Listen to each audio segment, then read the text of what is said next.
Hello student, welcome to our YouTube channel Bombo education. আমি তোমাদের সাথে রয়েছি মৌ ম্যাম। আমরা আজ থেকে ইন্ডিয়ান ইকোনমির একটা নতুন সিরিজ শুরু করতে চলেছি এবং এই সিরিজটা আমরা কমপ্লিট করব রমেশ সিং এই বইটি থেকে। তো সিরিজ শুরু করার আগে আমি তোমাদের দুটো খুব ইম্পর্ট্যান্ট কথা বলতে চাই যে কিভাবে আমরা এই পুরো সিরিজটা কন্টিনিউ করে নিয়ে যাব। নাম্বার ওয়ান, আমরা এই রমেশ সিং বইটা যেভাবে বাড়িতে পড়ি, মানে বইটা খুলে রাখি বা পিডিএফটা দেখি, এবং পিডিএফটা যেহেতু ইংলিশে থাকে তো ইংলিশগুলোকে দেখে দেখেই আমরা সেটার বাংলা মানে বুঝতে চেষ্টা করি। এক্স্যাক্ট এখানেও আমরা তাই করব। আমাদের যে পিপিটিটা থাকবে সেই পিপিটিটা ইংলিশে থাকবে এবং সেই পিপিটিটা এই রমেশ সিং বই থেকেই নেওয়া। তো সেই পিপিটিটা দেখে দেখে আমরা প্রত্যেকটা ওয়ার্ডের বাংলা মানে বুঝবো এবং সেকেন্ড, আমরা প্রত্যেকটা চ্যাপ্টারের যখন পড়বো সেই চ্যাপ্টারগুলোকে কিছু রিয়েল এক্সাম্পলের সাথে তুলনা করতে চেষ্টা করব, যাতে আমরা ইকোনমিটাকে আমাদের দৈনন্দিন জীবনের সাথে রিলেট করতে পারি। ওকে, তো এই গেল কিছু বেসিক ইনফরমেশন।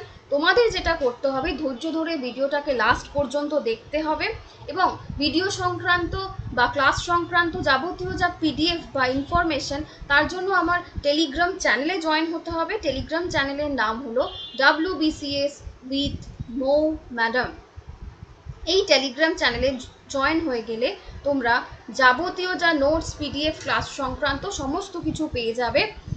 টেলিগ্রামে গিয়ে এটা সার্চ করলেই তোমরা এই গ্রুপে জয়েন হয়ে যেতে পারো। তো দেরি না করে এবার আমি ডিরেক্ট ক্লাসে চলে যাব। আজকে আমাদের প্রথম দিন, তাই আজকে আমরা প্রথম চ্যাপ্টার দিয়েই শুরু করব। প্রথম চ্যাপ্টারটা রয়েছে ইন্ট্রোডাকশন। বই খুললেই দেখতে পাবে যে লেখা রয়েছে ইকোনমিক্স দ্য ডিসিপ্লিন, মানে ইকোনমিক্সটা হলো গিয়ে একটি শৃঙ্খলা। ইকোনমিক্স কথার অর্থ কি? ইকোনমিক্স কথার অর্থ হলো অর্থনীতিবিদ্যা। অর্থনীতিবিদ্যা। তো কোনো একটা সাবজেক্টকে যখন আমরা বুঝতে চেষ্টা করি, তার জন্য আমাদের মেইন যেটা দরকার, সেই সাবজেক্টটা সম্পর্কে একটা সঠিক ডেফিনেশন, একটা সঠিক সংজ্ঞা। তো এই বইটাতেও দুটো সংজ্ঞা দেওয়া রয়েছে। আমরা ফার্স্ট সংজ্ঞাটা সম্পর্কে আগে দেখে নিই। ফার্স্টেই আমাদের দেওয়া রয়েছে যে economics is a study of how societies use scarce resources to produce valuable commodities and distribute them among different people. তাহলে প্রথমেই আমরা এই সংজ্ঞাটি থেকে তিনটে জিনিস বুঝতে চেষ্টা করব। কি তিনটে জিনিস? যে আমাদের যে রিসোর্সেসগুলো রয়েছে, আমাদের পুরো পৃথিবীতে যে রিসোর্সেসগুলো রয়েছে, সেই রিসোর্সেসগুলো কিন্তু স্কেয়ার রিসোর্সেস। স্কেয়ার মানে কি? স্কেয়ার মানে হচ্ছে দুষ্প্রাপ্য বা স্বল্পলভ্য, যেটা সহজেই পাওয়া যায় না, বা এমন নয় যে প্রচুর পরিমাণে রয়েছে, এটা কিন্তু স্বল্প পরিমাণে রয়েছে, যাতে যদি আমরা এর সঠিক ব্যবহার করতে না পারি তাহলে কিন্তু একদিন সেই রিসোর্সেসটা আমাদের কাছে শেষ হয়ে যাবে।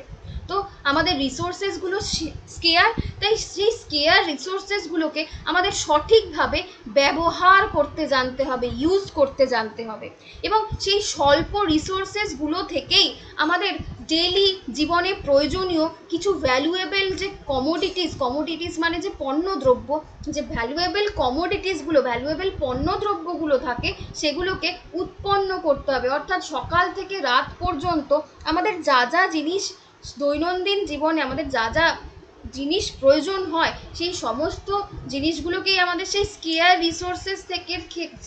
রিসোর্সেস এর থেকেই কিন্তু উৎপন্ন করতে হবে। এবং শুধু উৎপন্ন করে রেখে দিলে নিজের কাছে হবে না, সেগুলোকে কি করতে হবে? সেগুলোকে ডিস্ট্রিবিউট করতে হবে। কাদের মধ্যে ডিস্ট্রিবিউট করতে হবে? ডিফারেন্ট পিপলদের মধ্যে, বিভিন্ন মানুষদের মধ্যে ডিস্ট্রিবিউট করে দিতে হবে। তো ফার্স্ট ডেফিনেশনটা থেকে আমরা কোন তিনটে জিনিস পড়লাম? আমাদের যে রিসোর্সেসগুলো রয়েছে পৃথিবীতে, সেই রিসোর্সেসগুলো হচ্ছে গিয়ে দুষ্প্রাপ্য বা স্কেয়ার, স্বল্পলভ্য। তাই সেই স্কেয়ার রিসোর্সেসগুলোকে আমাদের সঠিকভাবে ইউজ করতে জানতে হবে। নেক্সট পয়েন্ট কি বললাম?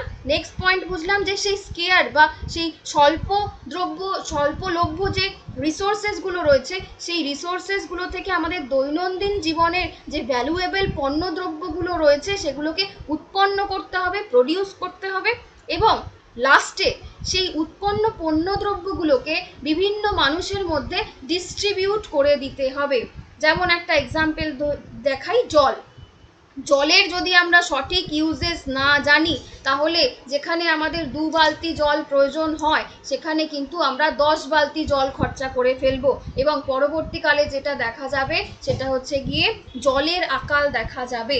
অন্যদিকে আরেকটা উদাহরণ যদি দেখাই, সেটা হচ্ছে গিয়ে গাছ আমরা যদি যেমন তেমনভাবে কেটে ফেলি, নষ্ট করে ফেলি, পরবর্তীকালে আমাদের যেটা হবে, আমাদের প্রধান জীবন ধারণের যে উপায়, আমরা যে শ্বাসকার্য চালাই, অক্সিজেন, গাছ আমাদের অক্সিজেন প্রোভাইড করে, তো পরবর্তীকালে যে এত প্রবলেম রয়েছে, সে নিজেদের শ্বাসকার্যজনিত প্রবলেম হোক বা অন্য যা কিছু প্রবলেম, সেই সবগুলো কিন্তু এখান থেকে অ্যারাইজ করবে যদি না আমরা সঠিকভাবে বুঝতে পারি যে এই যে গাছ, জল, এই যে রিসোর্সেসগুলো, সেগুলো হচ্ছে স্কেয়ার রিসোর্সেস। তো সেই স্কেয়ার রিসোর্সেসগুলো দিয়েই কিন্তু আমাদের দৈনন্দিন জীবনের যে প্রয়োজনীয় দ্রব্যগুলো, সেগুলোকে তৈরি করে ফেলতে হবে এবং প্রত্যেকটি মানুষের মধ্যে সেটাকে ডিস্ট্রিবিউট করে দিতে হবে। তো এই গেল আমাদের প্রথম উদাহরণ। প্রথম সংজ্ঞা থেকে আমরা কি কি বুঝতে পারলাম তার একটা চার্ট, আশা করি বুঝতে পেরেছো। নেক্সট, যেহেতু আমরা ইকোনমিক্স পড়ছি, তাই ইকোনমিক্সের ক্ষেত্রে অর্থনীতিবিদ্যার থেকে অর্থ ব্যাপারটা আমাদের মনে জাগান দেয়। তার মানে অনেকেই হয়তো ইকোনমিক্সটাকে ভাবতে পারো যে অর্থ কিভাবে উৎপন্ন করা যায়, অর্থ কি করে বাড়ানো যায়, অর্থ কি করে ইনকাম করা যায়, সেই জন্যই হয়তো আমাদের ইকোনমিক্স পড়তে হবে। অর্থই একটা ওয়ার্ল্ডকে ডেভেলপের দিকে নিয়ে যায়, কিন্তু সত্যি করে যারা ডেভেলপিং ওয়ার্ল্ড, তারা কিন্তু অন্যরকম নিয়ম বিশ্বাস করে। তারা বিশ্বাস করে যে একটা ওয়ার্ল্ডের ডেভেলপের পিছনে একটা রুল কাজ করে। কি রুল? রুলটার নাম হলো sweeping generation rule. Sweeping generation মানে কি? সুইপিং জেনারেলাইজেশন মানে হলো সুদূর প্রসারী সিদ্ধান্ত। সুদূর প্রসারী সিদ্ধান্ত কি জিনিস আমি তোমাকে একটু এক্সাম্পল দিয়ে বোঝাই। সাপোজ তোমরা সবাই WBCS পরীক্ষা দেবে। WBCS পরীক্ষা দেওয়ার জন্য তোমরা আমাকে প্রথমেই প্রশ্ন করবে যে আমাদের কিছু স্ট্র্যাটেজি বলুন, যে কিভাবে আমরা WBCSটা খুব সহজেই ক্র্যাক করতে পারবো। সবাই যেটা বলে, আমিও তোমাদের সেম জ্ঞানই দেব, যে হার্ডওয়ার্ক করো, হার্ডওয়ার্ক করলেই তোমাদের সাকসেস চলে আসবে, তোমরা পাস করে যাবে। তোমরা আমার কথাটাকে খুব সিরিয়াসলি নিয়ে নিয়েছো। 24 ঘন্টার মধ্যে তোমরা হার্ডওয়ার্কের জন্য 18 ঘন্টা ধরে পড়াশোনা করছো। এই 18 ঘন্টা ধরে পড়াশোনা করলে তুমি হার্ডওয়ার্ক করছো, পরিশ্রম করছো, তোমার WBCS হয়ে যাওয়াই উচিত। কিন্তু অনেকেই থাকবে এই 18 ঘন্টার জার্নিটা সহ্য করতে পারবে না। কি করবে? অসুস্থ হয়ে পড়বে, বাইরের পৃথিবীর সঙ্গে সম্পূর্ণ যোগাযোগ বিচ্ছিন্ন হয়ে যাবে, যার ফলে হতেই পারে যে যেদিন WBCS পরীক্ষা, সেই দিন সে এতটাই অসুস্থ হয়ে গেল, সে পরীক্ষাটাই দিতে যেতে পারলো না। অথবা এমনও হতে পারে যে তার মেন্টাল কোনো ডিসব্যালেন্স হয়ে গেল, মেন্টাল প্রবলেম হয়ে গেল, এই 18 ঘন্টার পরিশ্রমটা সে সহ্য করতে পারলো না। অনেকেই পারবে এবং পারা উচিত। WBCS এর হওয়ার জন্য হার্ডওয়ার্ক অবশ্যই করতে হবে। শুধু WBCS কেন, যে কোনো পরীক্ষার জন্য হার্ডওয়ার্ক আমাদের অবশ্যই করতে হবে। কিন্তু সেই হার্ডওয়ার্কের মধ্যে অনেকগুলোই ভাগ থাকে, যে হার্ডওয়ার্কের সাথে সাথে তোমাকে নিজের সম্পর্কেও যত্নবান হতে হবে। যে তুমি যদি অসুস্থ হয়ে পড়ো, তাহলে কিন্তু তুমি সেই যে সাকসেসটা রয়েছে, সেই সাকসেসটা পেলেও সেই সাকসেসের সত্যি করে এনজয় করতে পারবে না।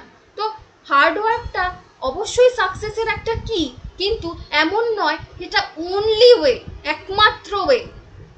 তোমাকে সবগুলোকেই মেনটেন করতে হবে। তোমাকে যেমন নিজের সম্পর্কেও সচেতন থাকতে হবে, নিজের শরীর স্বাস্থ্য সম্পর্কেও সচেতন থাকতে হবে, সেরকম তোমার যে রিল্যাক্সেশন লাইফ, তোমার ফ্যামিলি লাইফ বা পার্সোনাল লাইফ, সেগুলো সম্পর্কেও তোমার যেমন রিল্যাক্স থাকতে হবে, উল্টো দিকে পড়াশোনার সম্পর্কেও তোমার হার্ডওয়ার্ক করতে হবে। এই তিনটে মিলিয়ে তোমার সাকসেস আসতে পারে, যে কোনো একটা নিয়ে তোমার সাকসেস নয়। তারপর আরেকটা এক্সাম্পল দেখাচ্ছি। ধরো গভর্নমেন্ট কোনো পলিসি আনলো, সেই পলিসি দিয়ে যে কোনো একটা ওয়ার্ল্ডকে, ধরো USA কেও দিয়েছে এবং ইন্ডিয়াকেও দিয়েছে। তো সেই পলিসিতে দেখা গেল USA খুব ভালো র্যাঙ্ক করে ফেলেছে, USA সেটাকে সাকসেসফুল লঞ্চ করে ফেলেছে, কিন্তু ইন্ডিয়া সেটাকে পারেনি। কিন্তু সেই পলিসিটা তো সবার জন্যই ভালো ছিল, US এর জন্যও ভালো ছিল, ইন্ডিয়ার জন্যও ভালো ছিল। তো আমরা একটা যেটা করতে পারি, আমরা একটা জেনারেল রুল, জেনারেল প্ল্যান সবাইকে দিয়ে দিতে পারি যে হ্যাঁ এটা ভালো, এটা সবার জন্য ভালো এবং এটা হবেই ভালো। তো এটার মানে এটা নয় যে একমাত্র সেইটাকেই যদি আমি 100% ফলো করি তবেই আমরা আলটিমেট সাকসেস পাবো। সেই 100% ব্যাপারটা আমরা কোনো জায়গায় গ্যারেন্টি দিতে পারি না। আমরা যেটা গ্যারেন্টি দিতে পারি যে এটা হচ্ছে কি একটা জেনারেল রুল। অবশ্যই যেমন আমাদের মাধ্যমিক পরীক্ষা দিতে গেলে তার আগের ক্লাসগুলো পড়ে আসতে হবে, সেটাই সেরকমই এটা একটা জেনারেল রুল। এইটাকে স্কিপ করে আমরা কখনোই সাকসেস পেতে পারি না।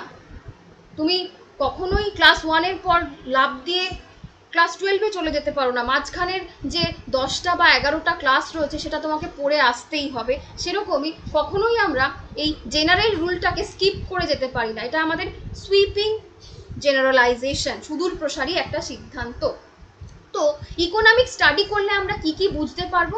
ইকোনমিক স্টাডি করলে আমরা বুঝতে পারবো কোনো একটা কান্ট্রি, কোনো একটা দেশের পভার্টি বা দারিদ্রতা সীমা কেমন, সেই দেশের বেকারত্ব সংখ্যা, কতজন বেকার লোকজন রয়েছে, কতজন আনএমপ্লয়েড রয়েছে, হিউম্যান ডেভেলপমেন্ট সম্পর্কে, শেয়ার এবং ডিবেঞ্চার। ডিবেঞ্চার মানে হচ্ছে কি ঋণপত্র, অর্থাৎ সেই দেশের মানুষজন যখন ঋণ নেবে, লোন নেবে, সেইটার সাথে কিভাবে ডিল করবে, অথবা সেই দেশ লোনে কতটা ডুবে রয়েছে, সেই দেশের ব্যাংকিং নর্মস, বিভিন্ন ব্যাংকিং ব্যবস্থা সম্পর্কে আমরা জানতে পারি এবং ই কমার্স সম্পর্কেও আমরা জানতে পারি।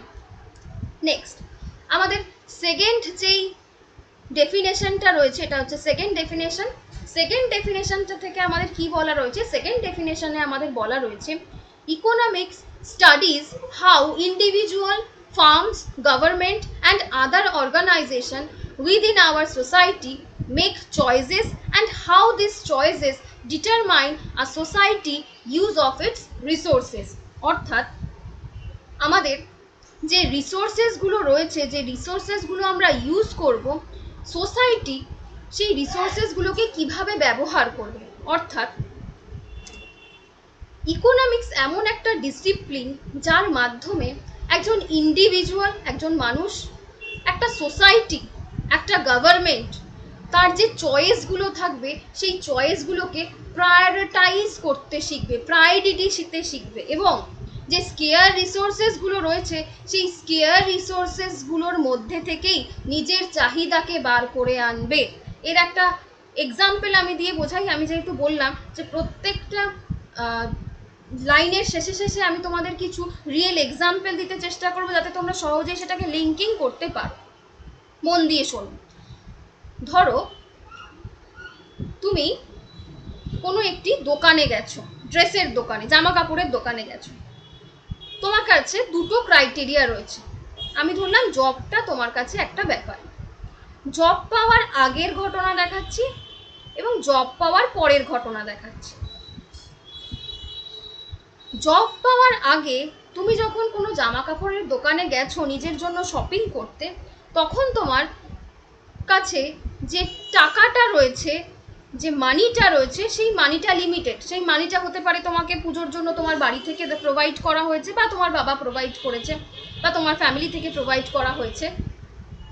তখন সেই দোকানে গিয়ে তোমার মনে হয়েছে যে আমার দুটো ড্রেসই পছন্দ হচ্ছে, একটা খুব ভালো কোয়ালিটির, খুব ভালো রেঞ্জের, আরেকটা মিডিয়াম কোয়ালিটি, মোটামুটি রেঞ্জে। তোমার মনে হচ্ছে আমি দুটোই কিনে নিই, দামিটাও কিনে নিই, যেটা মোটামুটি রাফ ইউজের জন্য ডেলি পরে যেতে পারবো সেটাও কিনে নিই। কিন্তু তোমার কাছে রিসোর্সেস, মানি, সেটা কিন্তু লিমিটেড। তাই তোমাকে এই দুটোর মধ্যে প্রায়োরিটাইজ করতে হবে, প্রায়োরিটি দিতে হবে যে এই মুহূর্তে তোমার কোনটা কিনতে ইচ্ছে করছে। তোমার প্রথমেই মনে হতে পারে যে যেটার দাম বেশি সেইটা এখন কিনবো না, জবটা পেয়ে যাই, সামনেই তো আমি অনেকগুলো পরীক্ষায় বসছি, জবটা পেয়ে গেলেই আমি আমার পছন্দ মতো যা যা দামি জিনিস এখন কিনতে পারছি না সেগুলো আমি কিনে নেব।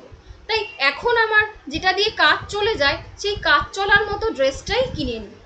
এটা গেল তোমার জব পাওয়ার আগের চিন্তা ভাবনা। তো এখানেও তুমি কি করলে, তোমার যে স্বল্প রিসোর্সেসটা ছিল, যে লিমিটেড মানি, লিমিটেড টাকাটা ছিল যেটা তোমার বাড়ি থেকে প্রোভাইড করা হয়েছে, তার মধ্যে তুমি দুটো ড্রেসের মধ্যে প্রায়োরিটি দিলে যেটা এই মুহূর্তে তোমার কাছে তুমি কিনতে পারবে, সেই টাকার মধ্যে যেটা অ্যাভেলেবেল সেইটাকে তুমি প্রায়োরিটি দিয়ে কিনে নিলে। এবং কি চিন্তা করলে, যেটার দাম বেশি, যেটা হাই প্রাইস, সেইটা তুমি জব পেয়ে তারপরেই কিনে নিতে পারবে, চাকরি পেলেই তুমি সেই জিনিসটা কিনে নিতে পারবে। এবার আমি আসি জব পাওয়ার পরের ঘটনায়। জব পেয়ে গেছো, প্রথম স্যালারি দিয়ে তুমি আবার সেই সেম দোকানেই গেছো জামা কাপড় কিনতে।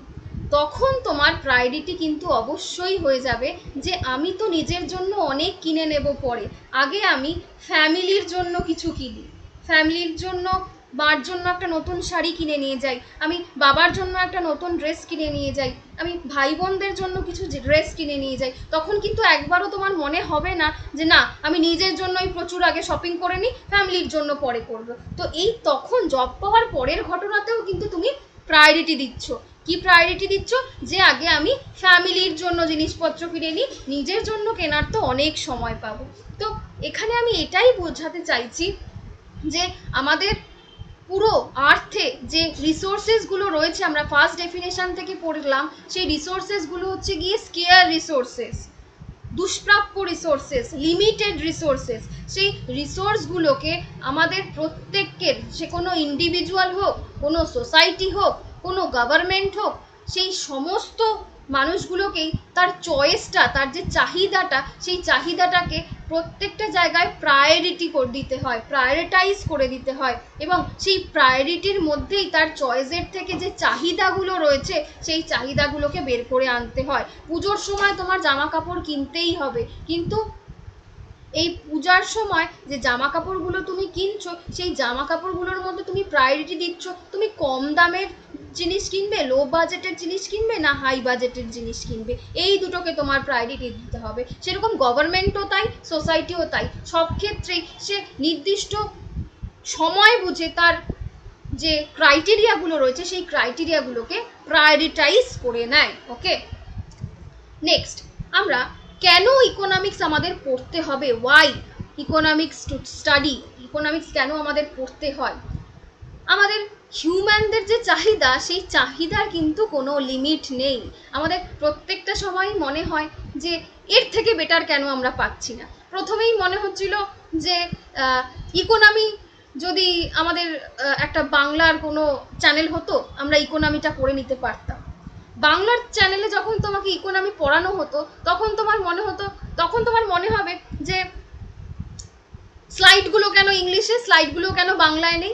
স্লাইডগুলো সাপোজ ধরো যদি বাংলায় থেকে যায়, তার পর মুহূর্তেই তোমার মনে হবে যে বড্ড কঠিন করে বাংলাগুলো দেওয়া রয়েছে, আরেকটু সোজা কিছু পেলে ভালো হতো। তো তোমার এই ব্যাপারটা চলতেই থাকবে, যতই তোমাকে, যেমন একটা খুব কমন কথা রয়েছে না, খেতে দিলে শুতে চায়,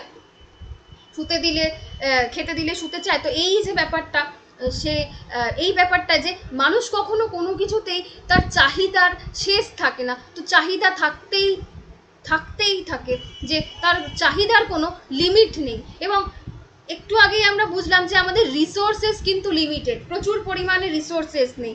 তাই আমাদের যে নিডটা, আমাদের যে চাহিদাটা রয়েছে, সেই চাহিদাটাকে আমাদের চয়েসে পরিণত করতে হয়। মানে তোমাকে চয়েস করতে হবে যে এই মুহূর্তে তোমার কোনটা চাই।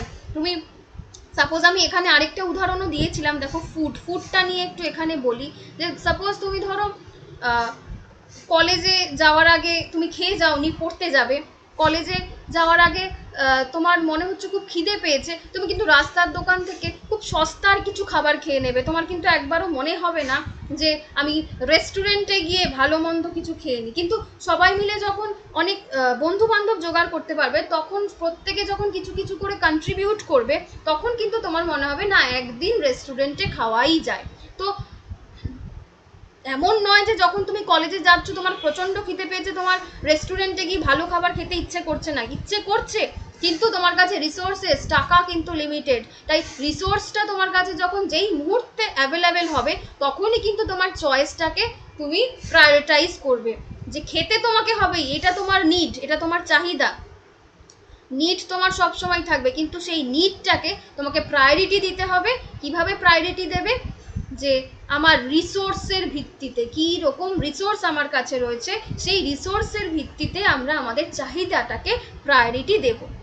তাই আমাদের সেকেন্ড পয়েন্টেই বললাম, আমাদের নিডটাকে প্রায়োরিটি দিতে হবে, এবং কিছু কিছু নিড আমাদের প্রত্যেকের জীবনে থেকেই যায়, কিছু কিছু চাহিদা আমাদের প্রত্যেকের জীবনে থেকেই যায়, যেটা কোনো দিন ফুলফিল হয় না।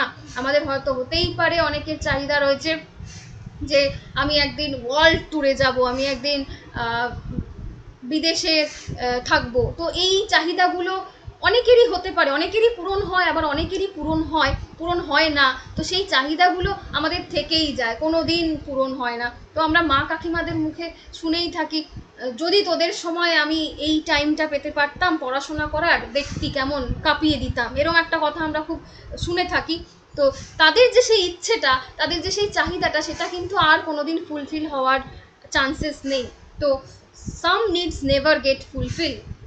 তো এখান থেকে আমরা যেটা বুঝতে পারি, আমরা কিছু ইকোনমিক অ্যাক্টিভিটিস বুঝতে পারি। কি অ্যাক্টিভিটি? ম্যানকাইন্ডের, মানুষের ওপর ভিত্তি করে সেই অ্যাক্টিভিটিসগুলো বুঝতে পারি যে এই যে প্রায়োরিটিটা আমরা দেবো, সেই প্রায়োরিটিটা আমরা কিসের ভিত্তিতে দেব? প্রফিটের ভিত্তিতে দেব, লসের ভিত্তিতে দেব, অকুপেশনের ভিত্তিতে দেব, এবং এমপ্লয়মেন্টের ভিত্তিতে দেব।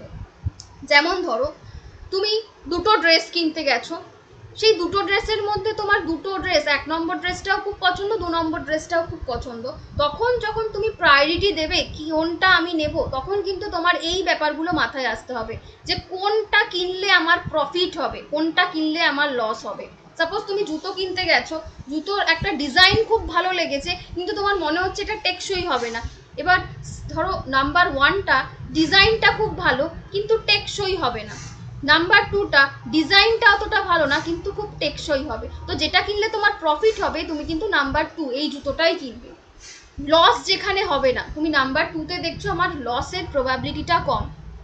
অকুপেশন, তুমি কি চাকরি করছো সেটার ওপর ভিত্তি করে, তুমি খুব খুব কম ইনকামের একটা চাকরি করছো, তোমার কিন্তু পক্ষে সম্ভব না কোনো ব্র্যান্ডিং জিনিসপত্র কেনা। তো সেইখানে তুমি তোমার সাধ্যের মধ্যেই কিন্তু তুমি মার্কেটিং করবে নিজের জন্য বা ফ্যামিলির জন্য। আবার তুমি যখন কোনো বড় চাকরি করবে তখন কিন্তু তোমার ব্র্যান্ডিংয়ের জিনিসগুলোর দিকেই ঝোঁক হবে, যে না আমি ব্র্যান্ডের জিনিস কিনবো। এবং এমপ্লয়মেন্ট, যে বেকার তার পক্ষে কিন্তু নিজের প্রায়োরিটিটাকে যে চাকরি করছে তার মতো হিসাবে সাজানো সম্ভব নয়। তাকে কিন্তু তার চয়েসগুলোকে নর্মাল যারা চাকরি করছে তাদের তুলনায়ও একটু কমিয়ে আনতে হয়, কারণ তাকে তার এমপ্লয়মেন্ট, যে সে চাকরি করছে কি চাকরি করছে না, তার ইনকাম কতটা, তার ওপর ডিপেন্ড করেও কিন্তু তার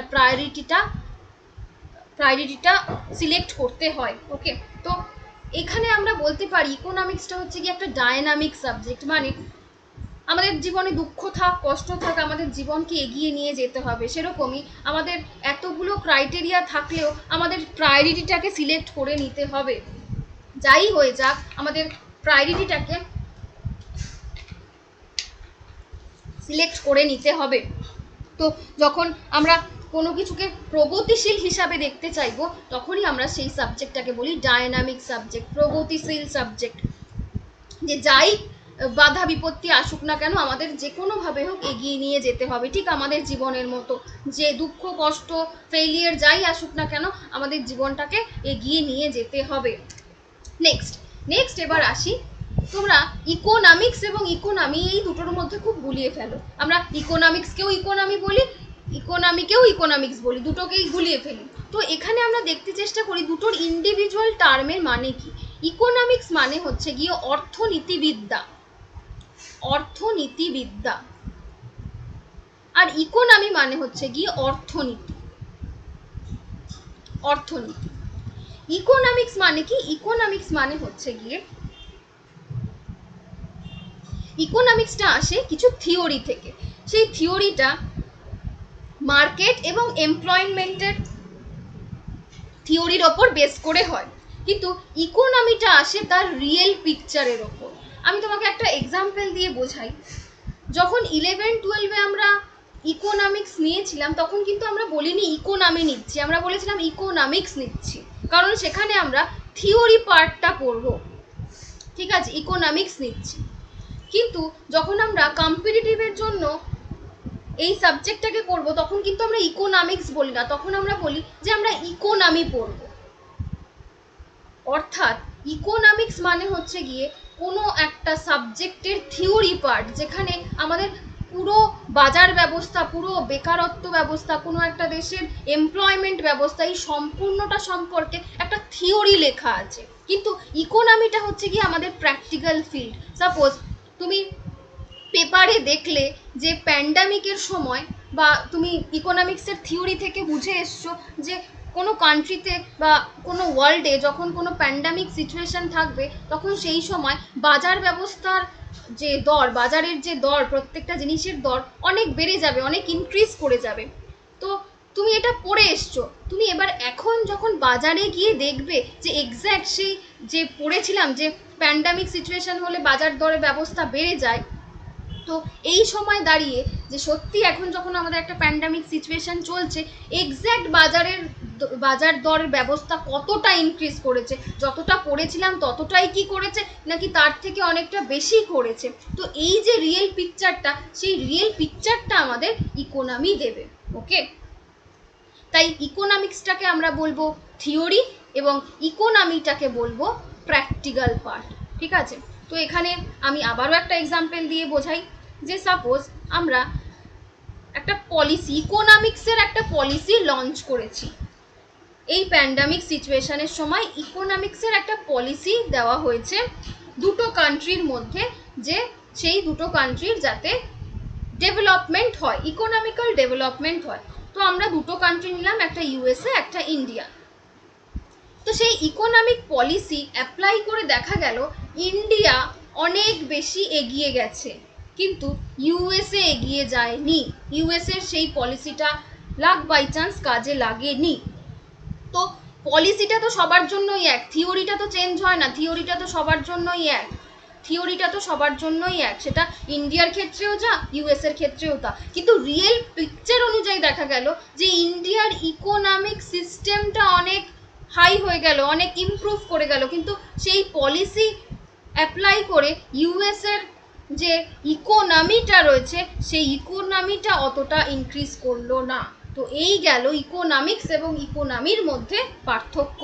স্টুডেন্টদের ক্ষেত্রে বোঝাই, ধরো দুজনেই WBCS ক্যান্ডিডেট, এরকম অনেক ক্যান্ডিডেট রয়েছে যারা আজকে থেকেই পড়াশোনা শুরু করবে বা পড়াশোনা শুরু করবে বলে ভাবছো, এবং অন্য আরেক স্টুডেন্ট রয়েছে যে 2 বছর ধরে WBCS এর জন্য ডেডিকেটেডভাবে পড়াশোনা করে যাচ্ছ। তো দুজনের ক্ষেত্রেই আমি একটা স্ট্র্যাটেজি দিলাম যে পড়াশোনা করতে থাকো, পরিশ্রম করতে থাকো, তাহলেই তুমি সাকসেস পাবে। তো তার জন্য আমি যে প্ল্যানটা দিলাম, 2 বছর ধরে আমি যে পড়াশোনা করছে তার ক্ষেত্রে সেই প্ল্যানটা যতটা অ্যাকসেপ্টেড, 2 মাস ধরে যে পড়াশোনা করছে তার ক্ষেত্রে ততটা অ্যাকসেপ্টেড নয়। 2 বছর ধরে যে পড়াশোনা করছে সে জেনে গেছে যে এবার তাকে কি কি পড়তে হবে, সে সমস্ত সাবজেক্ট সম্পর্কে বেসিক আইডিয়াটা তার চলে এসছে, কিন্তু 2 মাস ধরে যে পড়ছে তার সম্পর্কে সেই আইডিয়াটাই আসেনি। তাই দুজনের ক্ষেত্রে সেম ফল হবে না, দুজনেই WBCS এক্সামে সেম র্যাঙ্ক করবে না, সেম নাম্বার পাবে না। তো এই গেল হচ্ছে গিয়ে ইকোনমিক্স থিওরিটা সবার জন্য সেম, কিন্তু সেই থিওরির ওপর বেস করে যখন আমরা রিয়েল পিকচারটা দেখতে চেষ্টা করি, সেই রিয়েল পিকচারটা কিন্তু সবার ক্ষেত্রে সেম হবে না, অর্থাৎ ইকোনমির রেজাল্টটা কিন্তু সবার ক্ষেত্রে সেম হবে না। নেক্সট, তাহলে আমরা বলতে পারি এখান থেকে যে আমাদের ইকোনমির ফোকাস কি? আমাদের ইকোনমিক ফোকাস হলো আমাদের আর্থে, আমাদের পৃথিবীতে মানুষের যে জীবন রয়েছে সেই জীবনের বেটারমেন্ট করাই হচ্ছে আমাদের ইকোনমিক্সের মেইন ফোকাস। নেক্সট, ইকোনমিক্সে কী কী চ্যালেঞ্জ নিতে হয়, ইকোনমিক্সকে কী কী চ্যালেঞ্জের মধ্যে দিয়ে যেতে হয়। ফার্স্ট চ্যালেঞ্জ হচ্ছে গিয়ে আমাদের যে এই বিশাল পপুলেশনটা রয়েছে, সেই বিশাল পপুলেশনের চাহিদা বিশাল রকমের, সেই চাহিদাকে নিত্যভাবে ফুলফিল করে যাওয়াটাই ইকোনমিক্সের প্রধান চ্যালেঞ্জ। এখানে আমি তোমাদের আরেকটা ব্যাপার বলি, সেকেন্ড চ্যালেঞ্জ কি? সেকেন্ড চ্যালেঞ্জ হচ্ছে গিয়ে আমাদের পপুলেশনের নিড অনুযায়ী আমাদের প্রচুর গুডস অ্যান্ড সার্ভিস, প্রচুর জিনিসপত্র এবং সার্ভিস প্রোভাইড করতে হয়। তাই এক সেট সার্ভিস প্রোভাইড করার সাথে সাথেই পপুলেশনের মধ্যে কিন্তু আরেক সেট সার্ভিস চলে আসতে শুরু করে। যেমন ধরো ফোনের একটা এক্সাম্পল দিয়েছি। ধরো আগে আমরা যে ফোনগুলো ইউজ করতাম, সেই ফোনে যদি ছবি তোলা যেত, ক্যামেরা সেট করা থাকতো, সেটাই আমাদের কাছে একটা বিশাল ব্যাপার ছিল। যদি ফোনে একটা ক্যামেরা থাকতো তাহলে আর ক্যামেরার প্রয়োজন হতো না।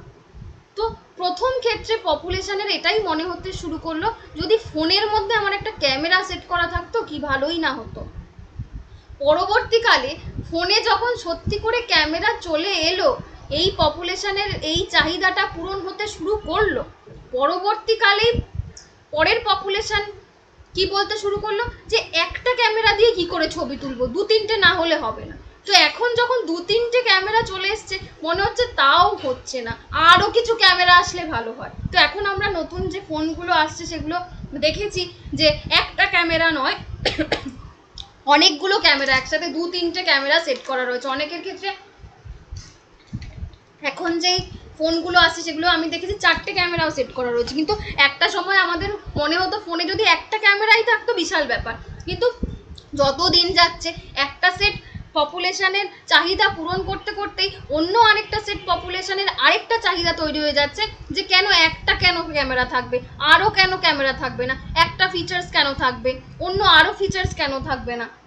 তো এই যে চাহিদাগুলো, এই চাহিদাগুলোকে দৈনন্দিন ফেস করাটাই হচ্ছে কি ইকোনমির একটা বড় চ্যালেঞ্জ।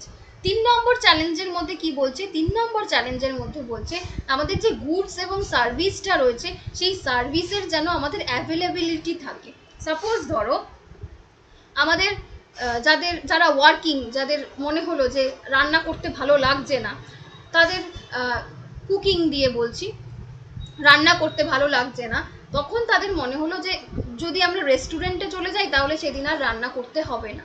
এখন মনে হচ্ছে রেস্টুরেন্টেও কেন যাব, রেস্টুরেন্টে যেতেও তো অনেকটা কষ্ট করতে হবে, তো আমায় যদি কেউ বাড়ি অবধি খাবারটা পৌঁছে দিয়ে যেত। তার জন্যই কিন্তু সুইগি বা জোম্যাটো এই সার্ভিসগুলো অ্যাভেলেবেল রয়েছে। সুইগি বা জোম্যাটো সার্ভিস, যদি এইটাকে মানুষরা অ্যাকসেপ্ট না করতো, সেই গুডস এবং সার্ভিসের যদি অ্যাভেলেবিলিটিটা না থাকতো, তাহলে কিন্তু এই সার্ভিসটা স্টার্ট হতো না। তো পপুলেশনে এই সার্ভিসটাকে অ্যাকসেপ্ট করেছে মানে এই সার্ভিসটাকে অ্যাভেলেবেল করতেই হবে। এখন কিন্তু আমাদের অনেকেরই মনে হয় যে বাড়িতে রান্না করব না, সুইগি বা জোম্যাটোতে অর্ডার দিয়ে দিই। তো এই ব্যাপারটা ইকোনমির চ্যালেঞ্জের মধ্যে অন্যতম। এবার আরেকটা ব্যাপার, এই যে সার্ভিস এবং গুডসটা রয়েছে, সেই সার্ভিস এবং গুডসটাকে প্রোভাইড কে করবে। আমরা আগে বাজারে গিয়ে আমাদের মুদির যে জিনিসপত্রগুলো রয়েছে, গ্রসারি যেগুলো রয়েছে, সেই গ্রসারিগুলো আগে আমরা দোকানে গিয়ে লাইন দিয়ে, একটাই মুদি দোকান থাকতো সেখানে লাইন দিয়ে কিনতাম। পরের দিকে আমরা মনে হলো যে এই সমস্ত বাজারে ঘুরে না ঘুরে বিগ বাজার বলে এমন একটা জায়গা থাকবে যেখানে আমরা সমস্ত প্রোডাক্ট একবারই পেয়ে যাব। পরের দিকে আবার ইচ্ছে হলো যে অত দূরও আমরা কষ্ট করে যেতে পারবো না, আমরা অনলাইনে অর্ডার করব, আমরা বাড়িতে যেন আমাদের গ্রসারি প্রোডাক্টগুলো বা যাই হোক বাড়িতে অবধি আমাদের পৌঁছে দিয়ে যায়। তো এই যে সার্ভিসটা যে নেটওয়ার্কটা প্রোভাইড করছে, সেই নেটওয়ার্কটাকে প্রোভাইড করাও কিন্তু ইকোনমির আরেকটা চ্যালেঞ্জের মধ্যে পড়ছে। তো এবার আমরা দেখি যে এই যে সাপ্লাই, যে সার্ভিস এবং গুডসগুলো আমরা দেখছি অ্যাভেলেবিলিটিটা, সেইটা কোন কোন ডিস্ট্রিবিউশন নেটওয়ার্ক সেটাকে সাপ্লাই করবে। 3টে ডিস্ট্রিবিউশন নেটওয়ার্ক সাপ্লাই করতে পারে। এক হচ্ছে স্টেট, সেকেন্ড হচ্ছে মার্কেট, এবং থার্ড হচ্ছে স্টেট মার্কেট মিক্স। তো এক এক করে দেখে নিই কি কি বলতে চাইছে। ফার্স্ট হচ্ছে স্টেট মানেই হচ্ছে গিয়ে সেখানে রেসপন্সিবিলিটিটা কে নেবে, রেসপন্সিবিলিটিটা নেবে হচ্ছে গভর্নমেন্ট। ওকে, তো গভর্নমেন্ট রেসপন্সিবিলিটিটা নেবে যে কিভাবে গুডস এবং সার্ভিসগুলোকে প্রোভাইড করা হবে এবং আমাদের যে বিশাল পপুলেশন, সেই পপুলেশনের ডিমান্ডটাকে অ্যাকসেপ্ট করা হবে, এবং সেই ডিমান্ডের জন্য যে কাস্টমার বা সিটিজেন রয়েছে, সেই সিটিজেনের সেই ডিমান্ডটা ফুলফিলের জন্য কোনো রকম পেমেন্ট করতে হবে না, তাকে কোনো রকম পেমেন্ট করতে হবে না। সাপোজ আমি ধরলাম যে আমাদের ডিজিটাল যে কার্ড হচ্ছে আধার কার্ড, যেটা সেই ডিজিটাল কার্ডটা আমাদের সার্ভিসটা প্রোভাইড করেছে কে, সার্ভিসটা প্রোভাইড করেছে স্টেট গভর্নমেন্ট। এই গভর্নমেন্ট কি করলো, প্রত্যেকটা মানুষকে ইন্ডিভিজুয়ালি আধার কার্ড করার জন্য ছবি তুলে দিল, কিন্তু সেই ছবি তোলার জন্য তারা কিন্তু কোনো টাকা পয়সা নেয়নি। তোমরা কিন্তু কেউ বলতে পারবে না যে আমার ডিজিটাল কার্ড করে দেওয়ার জন্য আমাকে যে ফটো তুলে দিয়েছে তার জন্য আমাকে টাকা দিয়েছে। কিন্তু আমরা যখন এমনি কোনো কাজের জন্য ফটো তুলতে যাই সেই সময় কিন্তু আমাদের টাকা পেমেন্ট করতে হয়। কিন্তু স্টেট যখন এই দায়িত্বটা নিয়েছে ডিজিটাল কার্ড করে দেওয়ার জন্য, আধার কার্ড করে দেওয়ার জন্য, তখন যে ফটো তোলার জন্য যে মানুষজনরা গেছিল তাদের কিন্তু সেই কোনো রকম টাকা প্রোভাইড করতে হয়নি। তো স্টেট যখন কোনো সাপ্লাইয়ের দায়িত্ব নেবে, কোনো গুডস অ্যান্ড সার্ভিসের প্রোভাইডের দায়িত্ব নেবে, সে কিন্তু তার সিটিজেনদের জন্য কোনো রকম পেমেন্ট অপশন রাখবে না। নেক্সট, মার্কেটে কিন্তু প্রাইস মেকানিজম অ্যাড হবে। এখানে কিন্তু দাম ব্যাপারটা, প্রাইসের ব্যাপারটা অ্যাড হবে। তো প্রাইভেট সেক্টর যখন কোনো প্রাইস মেকানিজম অ্যাড করবে গুডস এবং সার্ভিস প্রোভাইড করার জন্য, তখন কিন্তু সেটা পাবলিকদের ডিমান্ড অনুযায়ী তারা সেটা ফুলফিল করবে। যেমন ধরো 10 টাকা কোনো জলের বোতলের দাম, কিন্তু যদি কোনো জায়গায় দেখি আমরা 100 টাকা, আমরা কিন্তু সেইটা কিনবো না সেই জায়গা থেকে। তো পাবলিক চাইছে 10 টাকার বদলে সেটাকে খুব ইম্পর্টেন্ট কোনো প্যান্ডামিক হলে পরে 15 টাকা বা 20 টাকা অবধি ইনক্রিজ করতে পারি, কিন্তু কখনোই সেটাকে 100 টাকা ইনক্রিজ করতে পারি না। প্রাইভেট সেক্টরকে কিন্তু এই ব্যাপারটাকে মাথায় রাখতে হবে যে পাবলিকদের পপুলেশনের ডিমান্ড অনুযায়ী কিন্তু আমাকে প্রাইস অ্যাড করতে হবে। আরেকটা এক্সাম্পল দেখাচ্ছি, এটা গেল কম এক্সাম্পলের মধ্যে, আরেকটা বেশির মধ্যে দেখাই। আমাদের ছোট যে কলগেটটা রয়েছে সেই কলগেটটা কিন্তু 10 টাকাতেই পাওয়া যায়, কিন্তু সেই কলগেটের যে বড় প্যাকেটটা, সেই কলগেটের সাপোজ ধরো 10 গ্রামের একটা প্যাকেট, সেটার দাম সাপোজ আমরা ধরলাম 10 টাকা, কিন্তু আমরা যখন 100 গ্রাম কিনবো বা সাপোজ 50 গ্রাম কিনবো, সেই 50 গ্রামের দাম কিন্তু 10 টাকা ইন্টু 5 এমন নয়, সেটার দাম কিন্তু একটু হলেও বেশি। তো এখানে পপুলেশনের মেন্টালিটিটা এমনভাবে সেট আপ থাকে যে 10 টাকায় আমি যে জিনিসটা কিনছি সেইটা আমার ফ্যামিলিতে সাপোজ ধরো 3 জনের ফ্যামিলিতে 10 দিন যাচ্ছে, কিন্তু আমি যদি বড় প্যাকেটটা কিনি 3 জনের ফ্যামিলিতে প্রায় 1 মাস চলে যাচ্ছে। তো আমি একটু বেশি, যদি 10 টাকা 20 টাকা বেশিও দাম হয়, তাহলেও আমি ওই 1 মাস চলে যাবে যেটা দিয়ে সেইটাই কিনবো। তোমরা বেশিরভাগই যখন মার্কেটিং করতে যাবে দেখবে গ্রসারি প্রোডাক্টে ছোট জিনিসটার দাম কিন্তু অনেক কম থাকে, কিন্তু যেটা পরিমাণে অনেক বেশি থাকে সেটার দাম কিন্তু তুলনামূলকভাবে ওই ছোট জিনিসটার দামের তুলনায় একটু হলেও বেশি হয়, কিন্তু আমরা ওই বড় প্রোডাক্টটাই কিনি যাতে আমাদের বেশি লংজিভিটিটা হয়। তো পাবলিকদের যেরকম ডিমান্ড, সেই ডিমান্ড অনুযায়ী কিন্তু এই প্রাইভেট সেক্টরের মার্কেট মেকানিজমে তারা এই প্রাইসটা অ্যাড করে। ওকে, তো সেখানে অবশ্যই তাদের প্রফিট সেকশন দেখাতে হয়, প্রফিট সেকশন না থাকলে কিন্তু এটার কোনো ভ্যালু নেই। নেক্সট, তাই 3 নম্বরে যেটা আসে সেটা হচ্ছে state market mixed. State market মিক্সডে কি ব্যাপার রয়েছে? স্টেট মার্কেট মিক্সডে রয়েছে যে পাবলিক তাদের নেসেসারি প্রোডাক্টটা পাবে ফ্রিতে অথবা সাবসিডাইজ ওয়েতে, মানে খুব অল্প দামে। তো সেখানে পিপল যখন মানুষজন যখন সেই প্রোডাক্টটাকে কিনবে, সেই প্রোডাক্টটা খুব রিজনেবল এবং লো অ্যামাউন্টে হয়ে যাবে, কিন্তু টাকা নেবে কিন্তু খুব লো অ্যামাউন্টে। সাপোজ ধরো আমরা নর্মাল দোকান থেকে যখন চাল কিনি তখন একটা নির্দিষ্ট দাম থাকে, কিন্তু আমরা যখন গভর্নমেন্টের স্পন্সর জায়গা থেকে রেশন থেকে চাল কিনি তখন কিন্তু আমাদের একটা নির্দিষ্ট কার্ড দেখালে আমরা 2 টাকা কেজি দরেও চাল পাই। আমাদের ওষুধের দোকানে একটা ওষুধের মিনিমাম প্রাইস থাকে, কিন্তু আমরা যখন ন্যায্য মূল্যের দোকানে যাই তখন কিন্তু সেই প্রাইসটা অনেক কম হয়ে যায়।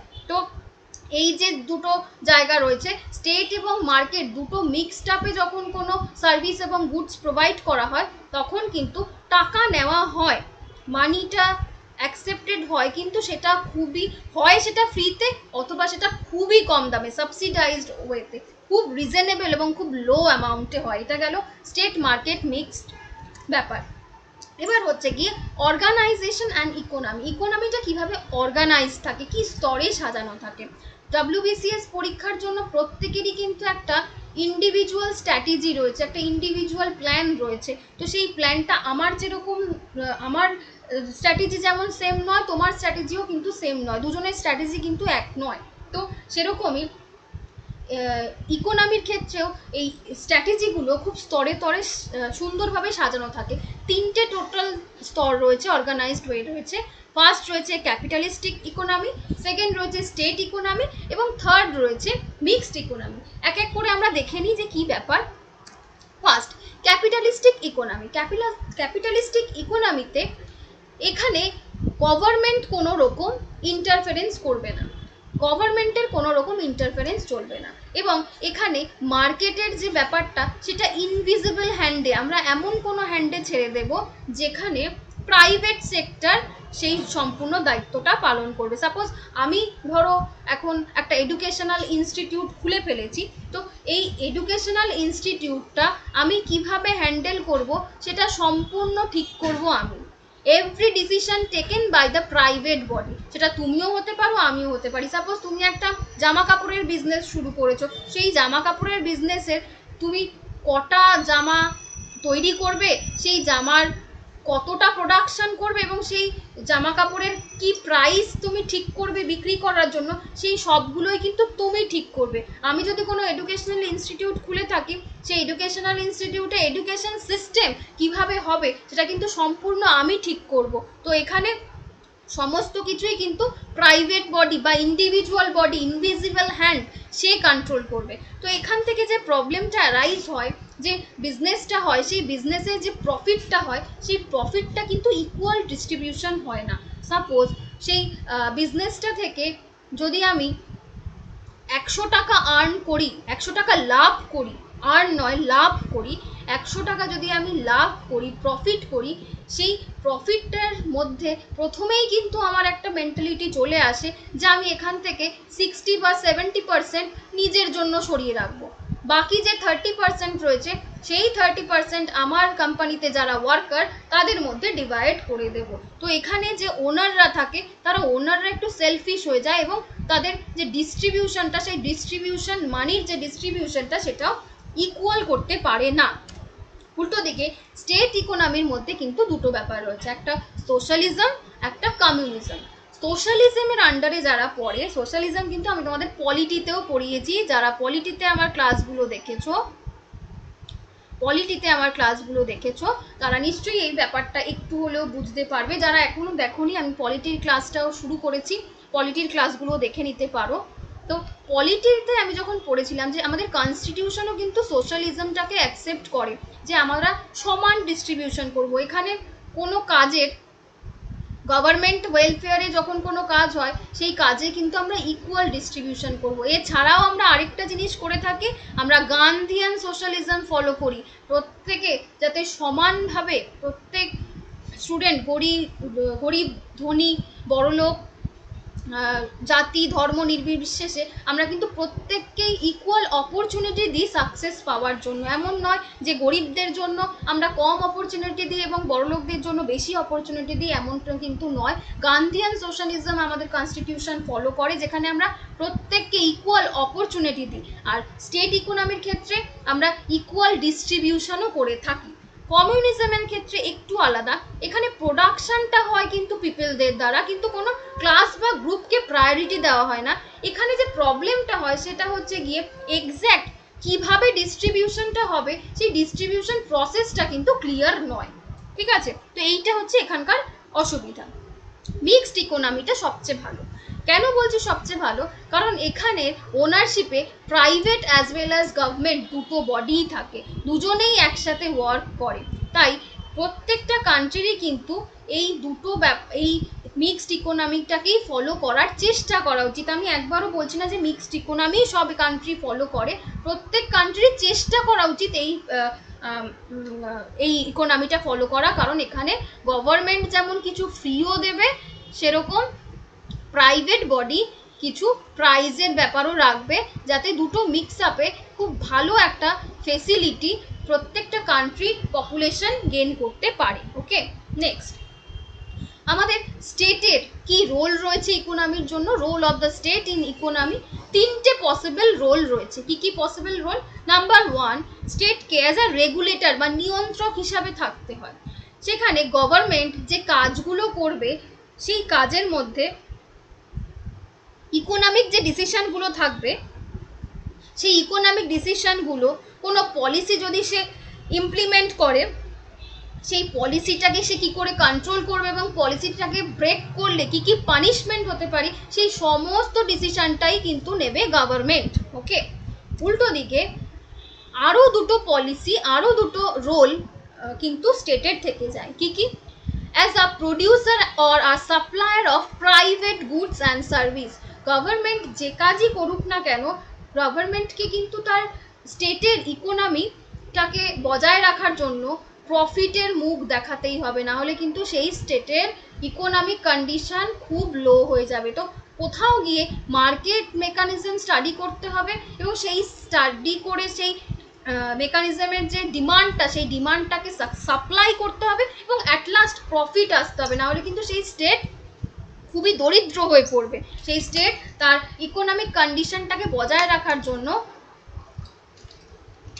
যে প্রাইভেট সেক্টরের হাতে কিছু গুডস অ্যান্ড সার্ভিসের দায়িত্ব তাকে দিতেই হবে।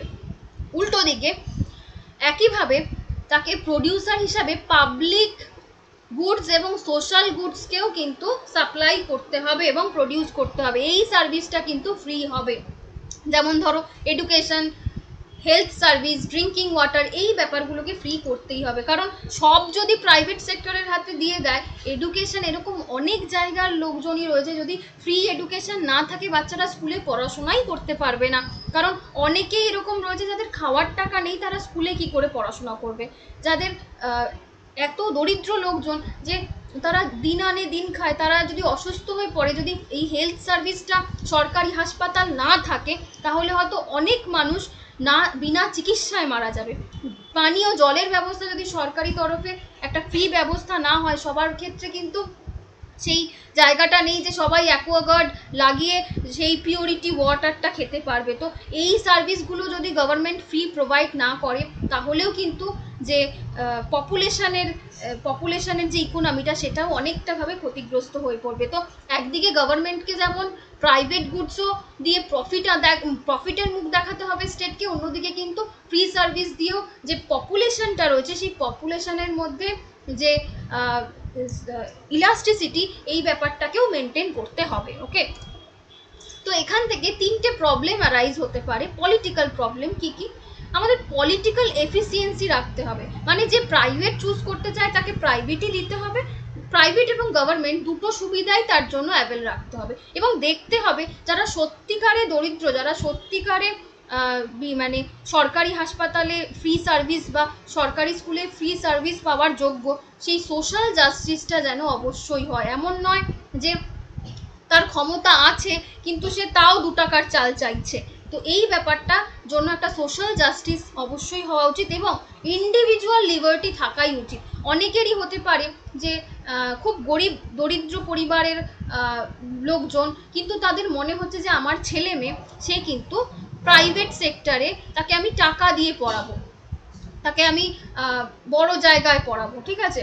তো সেখানে তার ইন্ডিভিজুয়াল লিবার্টি যেন থাকে, যে জোর করে তুমি গরিব বলে তোমাকে জোর করে গভর্নমেন্টেই ঢুকতে হবে এমন নয়। সে যদি চায় তার ছেলে মেয়েকে বা তার ফ্যামিলিকে প্রাইভেট গুডসের হাতে, প্রাইভেট সার্ভিসের হাতে ছাড়তেই পারে, যদি সে মন থেকে সেটা চায়, সে যদি সেটা অ্যাফোর্ড করতে এলিজিবল হয়, তবে সেটা তার ইন্ডিভিজুয়াল লিবার্টি থাকবে, ঠিক আছে।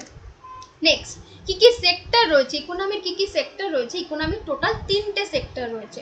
প্রথম সেক্টর হচ্ছে কি প্রাইমারি সেক্টর বা এগ্রিকালচার সেক্টর। প্রাইমারি সেক্টর কি জিনিস? ন্যাচারাল রিসোর্সের ওপর ডিপেন্ড করে যে ইকোনমিক অ্যাক্টিভিটিগুলো করা হয়, সেই অ্যাক্টিভিটিগুলোকে আমরা বলবো প্রাইমারি সেক্টরের আন্ডারে। যেমন ধরো এগ্রিকালচার বা ফরেস্ট, ফিশিং, এগুলোকে যারা জীবিকা হিসাবে নেয়, তারা হচ্ছে গিয়ে প্রাইভেট সেক্টরের আন্ডারে পড়বে। এবং এই প্রাইভেট সেক্টরটা বেশিরভাগই যেহেতু এগ্রিকালচার বা কৃষিকাজের ওপর ভিত্তি করে রয়েছে, তাই এটাকে আমরা এগ্রিকালচার সেক্টরও বলতে পারি। নেক্সট হচ্ছে সেকেন্ডারি সেক্টর। প্রাইমারি সেক্টরের ওপর ভিত্তি করে, প্রাইমারি সেক্টরের যে র মেটেরিয়াল, সেটার ওপর ভিত্তি করে যখন কোনো সেক্টর প্রডিউস করে তার গুডস অ্যান্ড সার্ভিস, তখন তাকে আমরা বলবো সেকেন্ডারি সেক্টর। সাপোজ ধরো এগ্রিকালচার সেক্টর থেকে আমাদের গম উৎপন্ন হয়, সেই গম উৎপন্ন বা আটা উৎপন্ন হয়, সেইগুলোকে কাজে লাগিয়ে যখন আমাদের পাউরুটি ইন্ডাস্ট্রি তৈরি হয়, সেই পাউরুটি কারখানা এই গমটাকে র মেটেরিয়াল হিসাবে নিয়ে, র মেটেরিয়াল হিসাবে অ্যাকসেপ্ট করে পাউরুটির ইন্ডাস্ট্রি তৈরি করছে, সেটা কিন্তু আমাদের সেকেন্ডারি সেক্টরের মধ্যে পড়বে। এটাকে আমরা ম্যানুফ্যাকচারিং সেক্টরও বলতে পারি অথবা ইন্ডাস্ট্রিয়াল সেক্টরও বলতে পারি। থার্ড হচ্ছে কি আমাদের টার্সিয়ারি সেক্টর। টার্সিয়ারি সেক্টর কি? যেখানে ইকোনমিক অ্যাক্টিভিটিগুলো ডিপেন্ড করে ডিফারেন্ট সার্ভিস এবং তার প্রডিউসের ওপর। যেমন ধরো এডুকেশন যারা প্রোভাইড করে, ব্যাংকিংয়ের ব্যবস্থা যারা প্রোভাইড করে, ইন্স্যুরেন্স, ট্রান্সপোর্ট, ট্যুরিজম, এগুলো যারা প্রোভাইড করে তাদেরকে আমরা বলবো টার্সিয়ারি সেক্টর বা সার্ভিস সেক্টর। আমরা কিন্তু যারা পড়াশোনা মানে যারা কলেজে পড়াই, সাপোজ ধরো আমি, বা যারা ব্যাংকে চাকরি করে, যারা ইন্স্যুরেন্স কোম্পানিতে চাকরি করে, ট্রান্সপোর্টে চাকরি করে, তারা কিন্তু সবাই টার্সিয়ারি সেক্টরের আন্ডারে পড়ে, তাদেরকে আমরা সার্ভিস সেক্টরের মধ্যেও ধরতে পারি। এবার হচ্ছে গিয়ে আমাদের ইকোনমিক্সের কি কি টাইপ রয়েছে, কি কি ইকোনমিক আমরা দেখতে পাই। Number 1, agrarian economy. যখন প্রাইমারি সেক্টর থেকে 50% বা তার বেশি আমাদের টোটাল আউটপুট হিসাবে আমাদের ইকোনমিতে অ্যাড হচ্ছে, তখন আমরা তাকে এগারিয়ান ইকোনমি বলবো।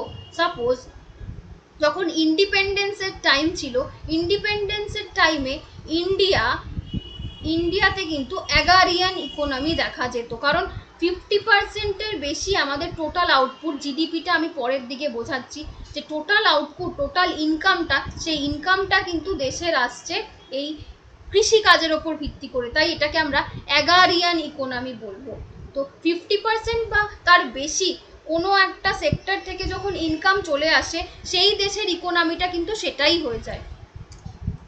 নেক্সট হচ্ছে কি ইন্ডাস্ট্রিয়াল ইকোনমি। ইন্ডাস্ট্রিয়াল ইকোনমিতেও তাই বললাম, যদি সেকেন্ডারি সেক্টর আমাদের ইকোনমিতে, আমাদের টোটাল যে প্রোডাকশানে 50% বা তার বেশি হেল্প করে, তখন কিন্তু আমরা বলে দেব যে সেই কান্ট্রি ইন্ডাস্ট্রিয়াল ইকোনমির আন্ডারে পড়ছে। আমরা কিন্তু ক্রমশই ইন্ডাস্ট্রিয়াল ইকোনমির দিকে হাঁটছি, কারণ আমরা ইন্ডাস্ট্রিয়াল ব্যাপারটাকে গ্রো করতে দ্রুত শুরু করে দিয়েছি।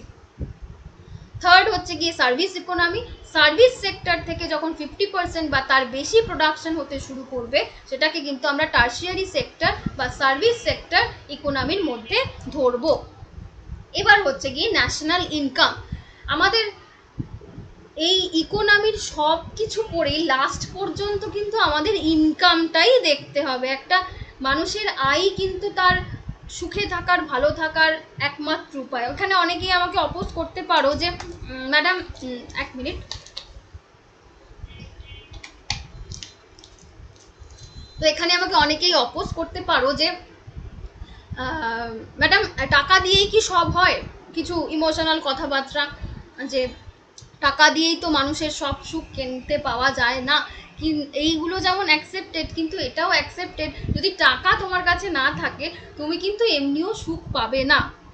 তো ইনকাম লেভেলটাই হচ্ছে গিয়ে সব থেকে কমন ইউজড টুল ডিটারমাইন করার জন্য একটা নেশনের হ্যাপিনেস এবং সেই সিটিজেনদের হ্যাপিনেস। যে তোমার কাছে যদি টাকা থাকে, তুমি তোমার দুঃখটাকেও খুব ভালো করে সেলিব্রেট করতে পারবে। তুমি দুঃখের জন্য যা যা নেশা, ভান, এক্সেট্রা জিনিসপত্র, সেগুলো কেনার জন্য কিন্তু তোমার কাছে টাকা থাকতে হবে। তো দুঃখটাকেও সেইভাবে সেলিব্রেট করার জন্য কিন্তু তোমার টাকার প্রয়োজন, এবং টাকা থাকলে তো হ্যাপিনেস অবশ্যই আসে। ইনকাম করতে পারলে সবার মন খুব খুশি হয়ে যায়। আমরা এই ইনকাম করতে পারছি না বলেই কিন্তু আমাদের মনের মধ্যে এত ফ্রাস্ট্রেশন রয়েছে। তো at the end of the ডেতে গিয়ে কিন্তু আমাদের ইনকামের ওপর ফোকাস করতে হবে, এবং ইকোনমির খুব ইম্পর্টেন্ট একটা জায়গা হচ্ছে গিয়ে ইনকাম। ওই জন্য আমি প্রথমেই বলেছি যে অর্থনীতিবিদ্যা, অর্থটা এখানে খুব ইম্পর্টেন্ট। তো এই ন্যাশনাল ইনকামটাকে দেখার জন্য আমরা 4টে ক্যালকুলেটিভ মেজারমেন্ট দেখব। কি কি? জিডিপি, এনডিপি, জিএনপি এবং এনএনপি। এই প্রত্যেকটাকে আমি এক এক করে ডিসকাস করছি। ফার্স্ট আমরা দেখব জিডিপি। তোমরা জিডিপি অনেকেই শুনে থাকো, অনেকেই এটা জানো, আবার অনেকেই জানো না। তো আজকের পর আশা করি জিডিপিটা আমি সবার কাছে ক্লিয়ার করে দিতে পারবো। জিডিপির কথার ফুল ফর্ম হচ্ছে গিয়ে গ্রস ডোমেস্টিক প্রোডাক্ট। গ্রস মানে হচ্ছে গিয়ে এখানে টোটাল। তাহলে তো টোটালি লিখতে পারতেন, শুধুমাত্র ভাষাটাকে কঠিন করার জন্য কি গ্রস করে দিয়েছেন? না, টোটাল কথাটা আমরা ইউজ করি ম্যাথামেটিক্সে। কিন্তু আমরা যেহেতু ইকোনমির অ্যাসপেক্টে পড়ছি, তাই আমরা ইকোনমিতে যা যা টোটাল সেগুলোকে আমরা গ্রস হিসাবে দেখব। তো জিডিপির ফুল ফর্ম কি? জিডিপির ফুল ফর্ম হলো গ্রস ডোমেস্টিক প্রোডাক্ট। এই গ্রস ডোমেস্টিক প্রোডাক্ট কি জিনিস? আমাদের পুরো নেশনে এক বছরের মধ্যে যা যা ফাইনাল গুডস এবং সার্ভিস প্রডিউস হবে আমাদের নেশনের বাউন্ডারির মধ্যে এক বছরের মধ্যে, সেই সমস্ত ফাইনাল গুডস এবং সার্ভিস কিন্তু আমাদের জিডিপির মধ্যে পড়বে। এবং এই 1 ইয়ারের পিরিয়ডটা কত? ক্যালেন্ডার ওয়াইজ এই 1 ইয়ারের পিরিয়ডটা হলো 1 এপ্রিল থেকে পরের বছর 31 মার্চ পর্যন্ত। এই টাইম পর্যন্ত আমাদের নেশনের বাউন্ডারিতে যা যা ফাইনাল গুডস এবং সার্ভিস প্রোভাইড হয় সেই পুরোটাই অ্যাড হয় আমাদের জিডিপির খাতায়। তাই জিডিপিটা হচ্ছে গিয়ে আমাদের কোয়ান্টিটেটিভ টার্ম। কোয়ান্টিটেটিভ টার্ম মানে এই এক বছরের মধ্যে কতটা ভালো কোয়ালিটির জিনিস তৈরি হলো সেটা আমরা গুনবো না, কত গুণ জিনিস তৈরি হলো, কোয়ান্টিটি কত গুণ বাড়লো সেই হিসাবে কিন্তু আমরা জিডিপিটাকে মেজার করব। এখানে আমরা ভলিউম এবং সাইজটাকে ইন্ডিকেট করব। তাই জিডিপির যদি আমি একটা ফর্মুলা বলি, সেখানে আমার প্রথমেই থাকবে ইনভেস্টমেন্ট, গ্রস ইনভেস্টমেন্ট। আমাদের পলিসি বা অন্য যা যা প্রকল্প রয়েছে সেগুলোর জন্য গভর্নমেন্ট কতটা ইনভেস্ট করছে। প্রাইভেট কনজামশন কতটা হচ্ছে, গভর্নমেন্ট স্পেন্ড করছে কতটা ফ্রি সার্ভিসের জন্য, এবং ট্রেড ব্যালেন্স কত থাকছে। ট্রেড ব্যালেন্স মানে হচ্ছে গিয়ে আমদানি এবং রপ্তানি এই দুটোর ফলে অ্যাকচুয়াল যে আমাদের লাভটা থেকে যায় সেই লাভটাকে আমরা বলবো ট্রেড ব্যালেন্স। তো জিডিপির ফর্মুলা কি? ICGTB। এই ফর্মুলাটা মনে রাখলেই হবে। I for investment, C for consumption, G for government spending এবং TB ফর ট্রেড ব্যালেন্স। তো এই সবগুলো থেকে আমরা যেটা বুঝতে পারি যে আমাদের কান্ট্রির কতটা গ্রোথ রেট বাড়ছে। তার মানে যদি আমরা দেখি যে আমাদের আমি একটা এক্সাম্পল ধরছি, ধরো যদি আমি দেখি যে 2012-তে জিডিপি ছিল 100 এবং 2013-তে জিডিপি দেখছি 105, তাহলে আমি বুঝতেই পারবো 2013-তে জিডিপি বেড়েছে 5%, আমাদের গ্রোথ রেট হয়েছে ইকোনমিকভাবে 5%। এটা আমি একটা এক্সাম্পল বলে বললাম। এবং অন্য আরেকটা কি বললাম, খুব ইম্পর্টেন্ট ব্যাপার, যে এটা আমাদের কোয়ান্টিটেটিভ টার্মে মেজার হয়, কোয়ালিটিতে নয়। যে কতটা ভালো কোয়ালিটি করছি এমন নয়, কত গুণ বেশি প্রোডাক্ট, সার্ভিস এবং গুডস প্রোভাইড হচ্ছে সেইটাকে আমরা ক্যালকুলেট করব। এবং এইটার ওপর ডিপেন্ড করেই কিন্তু কোনো একটা কান্ট্রির ইন্টারনালি কতটা স্ট্রং সেই কান্ট্রিটা, সেইটা মেজার করা হয়। তো internal strength of the economy, এই ব্যাপারটা কিন্তু মেজার করা হয় এই জিডিপির ওপর ভিত্তি করেই, জিডিপির ওপর ভিত্তি করে। তো আশা করি জিডিপি ক্লিয়ার হলো। এবার আসছে এনডিপি। এনডিপি মানে হচ্ছে কি net domestic product. Net domestic product কি? আমাদের যে টোটাল জিডিপিটা রয়েছে সেই টোটাল জিডিপি থেকে যেটা আমরা ডেপ্রিসিয়েশন করব, এই ডেপ্রিসিয়েশনটা বাদ দিলেই আমাদের নেট ডোমেস্টিক প্রোডাক্ট চলে আসবে। ডেপ্রিসিয়েশন কি জিনিস? ডেপ্রিসিয়েশন হচ্ছে গিয়ে কতটা অপচয় বা মূল্য হ্রাস পাওয়া। তোমাদের এক্সাম্পল দিয়ে বোঝাই, ধরো তুমি একটা কোনো জিনিস কিনতে গেছো, কোনো ইলেকট্রনিক্স প্রোডাক্ট হোক বা এনি কাইন্ড অফ থিংস, দেখবে সব জায়গায় একটা ওয়ারেন্টি পিরিয়ড দেওয়া হয়। কেন ওয়ারেন্টি পিরিয়ড দেয়?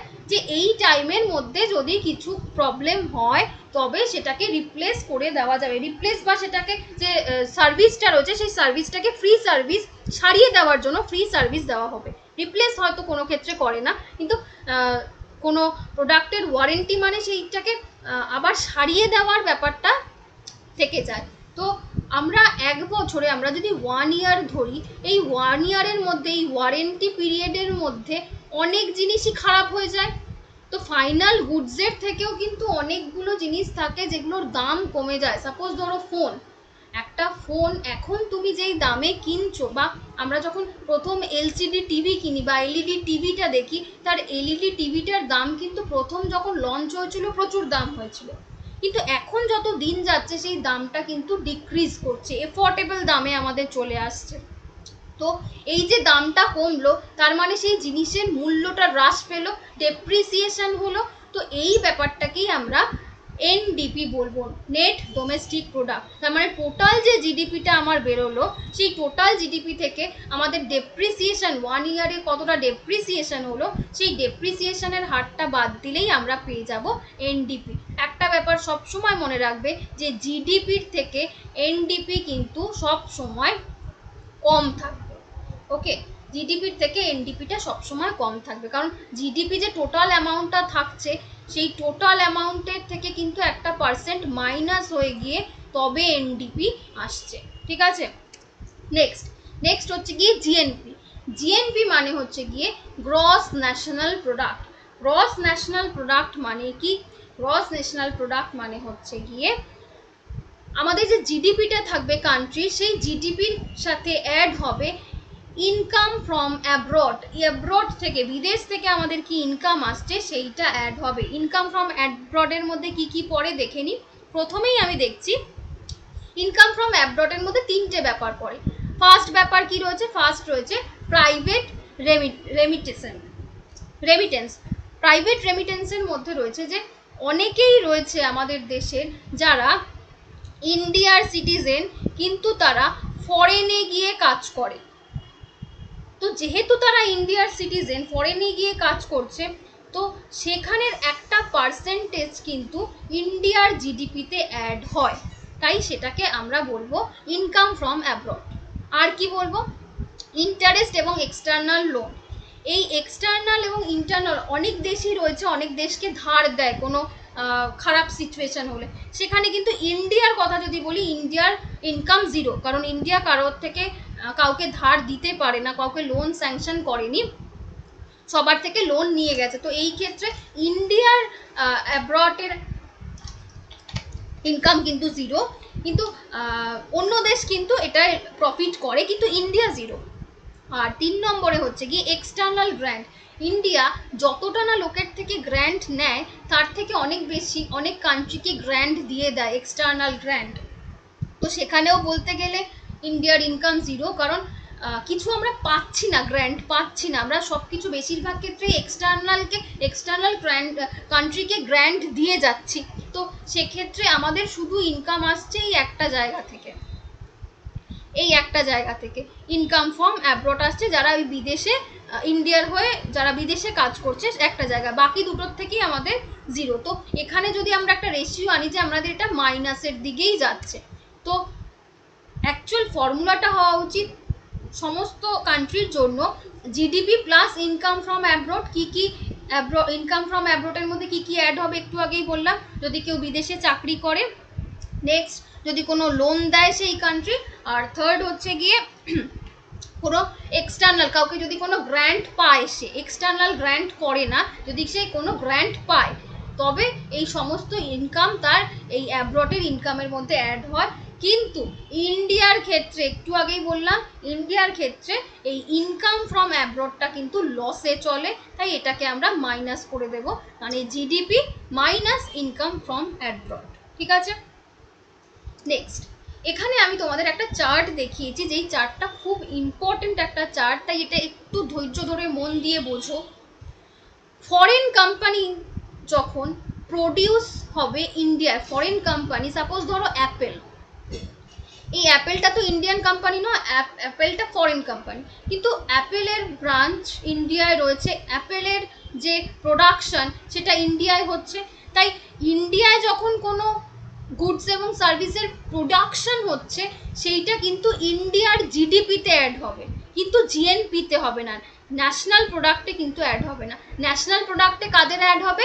সেই ফরেনেরই অ্যাড হবে। ওকে, ইন্ডিয়ান কোম্পানি যদি প্রডিউসিং হয় ফরেনে, সাপোজ ধরো আমাদের ইন্ডিয়ার এসবিআই এর ব্রাঞ্চ অনেক ফরেনে রয়েছে, সেই ফরেনে সেই সার্ভিসটা প্রডিউস হচ্ছে, মানে জিডিপি কিন্তু চলে যাবে সেই ফরেনের, কিন্তু জিএনপি চলে আসবে আমাদের ইন্ডিয়ার।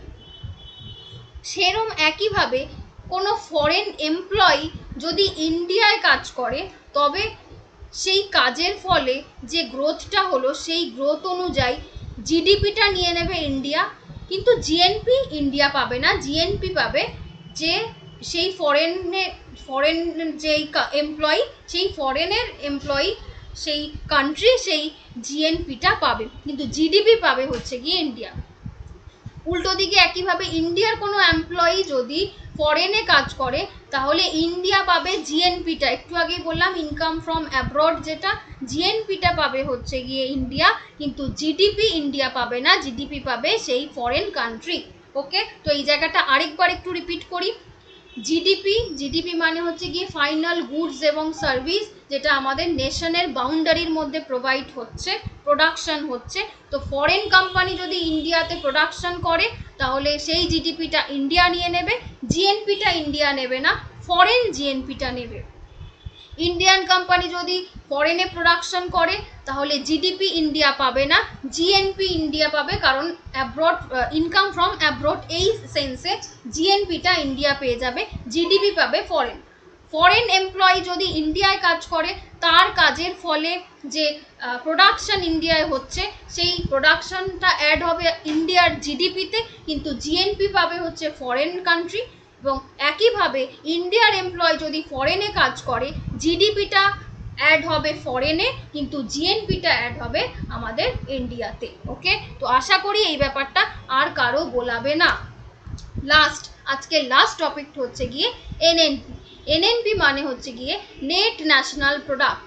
নেট ন্যাশনাল প্রোডাক্ট হচ্ছে গিয়ে জিএনপি থেকেও যে ব্যাপারটা ডেপ্রিসিয়েশন হচ্ছে সেই ব্যাপারটাকে মাইনাস করলে আমরা পেয়ে যাই নেট ন্যাশনাল প্রোডাক্ট। ওকে, কারণ হতেই পারে যে একজন মানুষ, একজন ইন্ডিয়ান যে ফরেনে কাজ করতো, সেই ফরেনে কাজ করতে করতে সে মারা গেছেন, এক্সপায়ার হয়ে গেছেন, তো সেইখান থেকে তার ইনকামটা জিরো হয়ে যাচ্ছে। তো এমন হতেই পারে যে এক বছর অনুযায়ী অনেক ইন্ডিয়ানদের দেখা গেল যে তাদের রেটটা অনেক কমে গেছে, তো সেখানে কিন্তু আমরা এই ডেপ্রিসিয়েশন ব্যাপারটাকে রাখবো।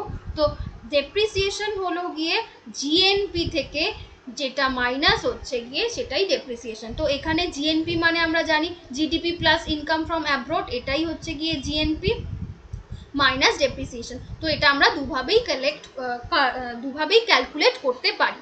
তো এই অবধি হলো আমাদের আজকের সম্পূর্ণ ক্লাসের ফার্স্ট চ্যাপ্টারের অ্যানালাইসিস। তোমরা অবশ্যই আমাকে জানাও যে তোমরা বুঝতে পেরেছো কিনা।